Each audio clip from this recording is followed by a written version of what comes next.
Uai, é só furar os olhos deles. O que essa história pode nos ensinar sobre desperdícios?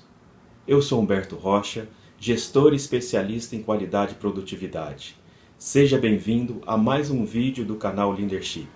Se ainda não é membro do nosso canal, faça sua inscrição. Se esse conteúdo fizer sentido para você, deixe seu like, compartilhe em suas redes, faça seus comentários e sugestões. Até já!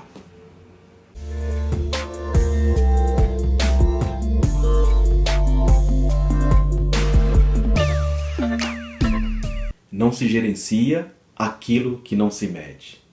Através dessa afirmação de Deming, no vídeo da semana passada, o Daniel Navarro, através de exemplos práticos e simples, nos ensinou sobre a importância dos KPIs, ou seja, dos indicadores-chave dos processos. Além de nos dar dicas valiosas de como implementar esses indicadores na nossa vida pessoal, ele também nos ensinou como implementar esses indicadores nas nossas rotinas de trabalho. Certa vez, em uma fábrica de produtos de vidro, o gestor da qualidade estava conduzindo um processo de análise de solução de problemas, tentando investigar a real causa, o porquê algumas caixas estavam chegando na expedição final sem alguns produtos.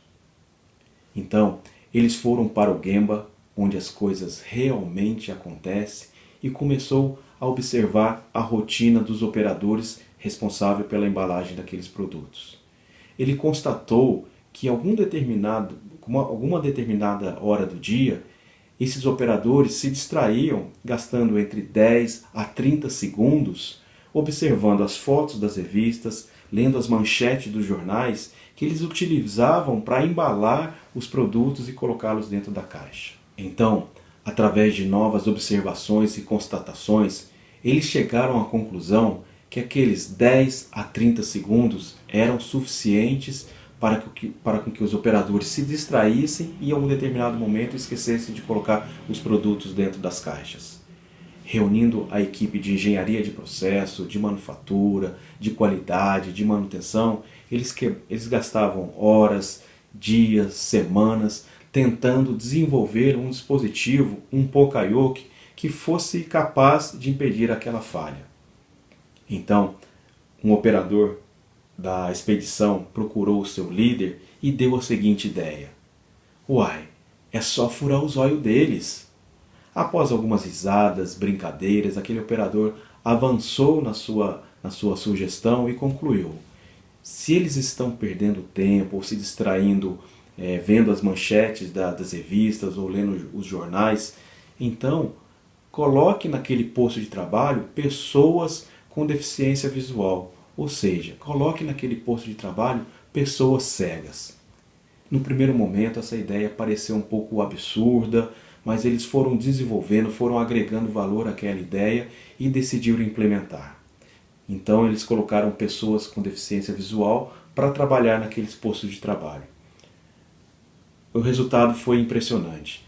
Além de atuar realmente na causa raiz do problema, eles conseguiram reduzir em quase 50% o custo de inspeção daquele processo, e aquela empresa foi considerada na comunidade local um exemplo de inclusão social.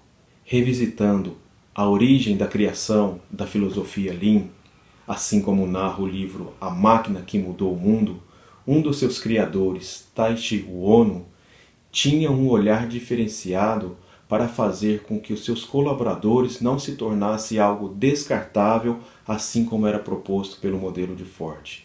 Ou seja, já naquela época, Ohno queria eliminar o que hoje nós conhecemos como sendo a 8ª forma de desperdício, e talvez a mais cara delas: o desperdício da capacidade intelectual das pessoas.